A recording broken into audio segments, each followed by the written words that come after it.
Hello all, ఇవాళ మా gender scan, I mean anatomy scan, TIFFA scan అని కూడా అంటారు కదా. ఇక్కడ మాకు జెండర్ రివీల్ చేస్తారు కాబట్టి జెండర్ స్కాన్ అన్నాను. ఏం చేస్తున్నావు?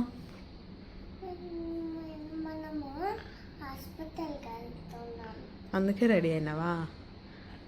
చిన్న బాబుని చూడడానికి వెళ్తున్నాం. చిన్న బాబే ఉన్నాడా? పక్కా ఏమో, డాక్టర్ చెప్తుంది చిన్న బాబు ఉన్నాడో చిన్న పాప ఉందో. గర్ల్ ఇంకా బాయ్ ఇద్దరిలో ఎవరో ఒక్కరు ఉంటారు. ఎవరు అనేది చెప్తారు ఇవాళ. ఓకేనా? నీకెవరు కావాలి? గర్ల్ కావాలా?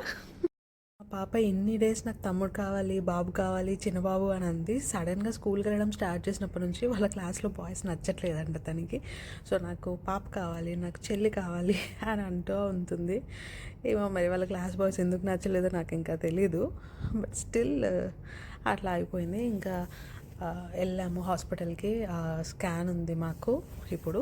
సో మా ఆయన సైలెంట్గా ఉన్నా కూడా మా పాప కావాలంటుంది. మా ఆయన సైలెంట్గా ఉన్నాడు. బట్ నాకు ఎక్కడో ఒక దగ్గర it should be a boy అని అనిపిస్తుంది. అంటే ఇట్స్ నాట్ లైక్ జెండర్కి అదే ఫీమేల్ మేల్ అట్లా డిఫరెన్స్ ఏం లేదు. బట్ స్టిల్ మనుషులం కదా, ఎక్కడో ఒక దగ్గర ఆశ ఉంటుంది. సో ఆల్రెడీ ఒక అమ్మాయి ఉంది కాబట్టి అబ్బాయి ఉంటే బాగుంటుందని. అదే అబ్బాయి ఉన్న వాళ్ళకి కూడా అనిపిస్తుంది, దాంట్లో ఏం తప్పులేదు. అబ్బాయి ఉన్న వాళ్ళు నెక్స్ట్ అమ్మాయి కావాలనుకుంటారు, అమ్మాయి వాళ్ళు అబ్బాయిలు అని కావాలనుకుంటారు. ఆశపడడంలో తప్పేం లేదు. చూద్దాం మనకు ఎట్లా రాసి పెట్టుందో, ఎవరు రాసి పెట్టున్నారో. ఒక హాఫ్ అన్ అవర్ వెయిట్ చేసి తెలిసిపోతుంది. ఏం జరిగిందంటే యాక్చువల్లీ ఇక్కడ వెయిట్ చేస్తున్నాం కదా, మేము ఇంకా అక్కడ కూర్చొని వెయిట్ చేస్తున్నాం మమ్మల్ని ఎప్పుడు పిలుస్తారని. అంతలో ఒక అమ్మాయి ఎక్కడ నుంచి వచ్చిందో ఏమో తెలియదు, సడన్గా వచ్చింది. అక్కడ అంతమంది ప్రెగ్నెంట్ లేడీస్, అదంతా ప్రెగ్నెంట్ వార్డే, అంతమంది ప్రెగ్నెంట్ లేడీస్ ఉన్నారు. అంత జనాల మధ్య నుంచి స్పెషల్గా వచ్చి నా దగ్గరకు వచ్చింది. వచ్చి ఆర్ యు ప్రెగ్నెంట్ అనేది.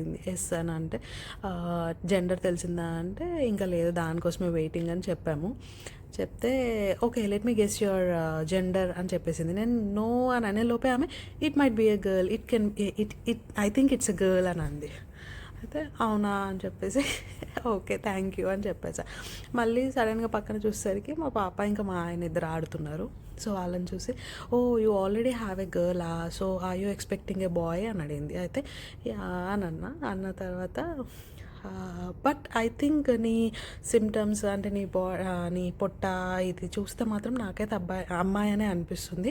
ఓకే ఆల్ ది బెస్ట్ అని చెప్పేసి వెళ్ళిపోయింది. తనది ఇక్కడ కాదంట, పైన డెంటల్ వార్డ్ అంట. స్పెషల్గా ఇక్కడికి రావడం ఏంటి, అంత దూరం నడుచుకుంటూ రావడం ఏంటి, నాతోనే మాట్లాడి నాకే చెప్పడం ఏంటి అంటే మేము ఆల్రెడీ కన్ఫ్యూజన్లో ఉన్నాం కదా, ఏం జరుగుతుంది ఎట్లా ఏం చెప్తారో అని. సో దేవుడే పంపించిన ఏంటి మనకు ఈ కన్ఫ్యూజన్ పోగొట్టి క్లియర్ ఆన్సర్ ఇవ్వడానికి అని చెప్పేసి ఇంకా నేను మా ఆయన కాసేపు అనుకొని ఇంకా కొంచెంసేపు నవ్వుకున్నాము. ఇంకా అంతలోపు నన్ను పిలిచేశారు లోపలికి. సో ఇంకా ఏమన్నారు డాక్టర్, అవి ఏమంటారో డాక్టర్ ఏమంటారో, ఆ బేబీ బాగుందా లేదా, లైక్ ఏమన్నా ఇష్యూస్ ఉన్నాయా, లేకపోతే ఆల్ గుడ్ అనేది ఏం చెప్పింది అనేది నేను నెక్స్ట్ వీడియోలో చెప్తాను. ఒకవేళ మా జర్నీని ఫాలో అవ్వాలి అనుకుంటే please to subscribe, stay tuned. Please subscribe to my channel. Thank you.